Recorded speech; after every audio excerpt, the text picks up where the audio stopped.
开始用这样子的方式睡觉之后，鼻子反而不塞了。I don't know why。好，那怎么样来做贴嘴巴睡觉？只要去找这种透气胶带，我会建议你找过敏性温和的皮肤用的透气胶带，因为毕竟都贴在这个地方，你可能会觉得那撕下来的时候不舒服。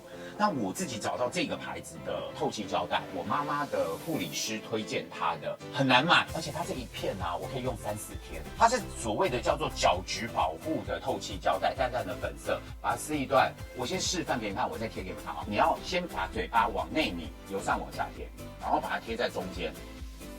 隔天起床把它撕下来，它这个感觉很黏，可是完全不会伤皮肤的这个胶带，我就用这样子的方式，我还发现啊，鼻子塞的这个问题解决很多，这因人而异，只是我自己的感受。然后最重要的是，我觉得我晚上不会打呼，所以呢，也不会被我喉咙干或者是咳嗽给叫醒。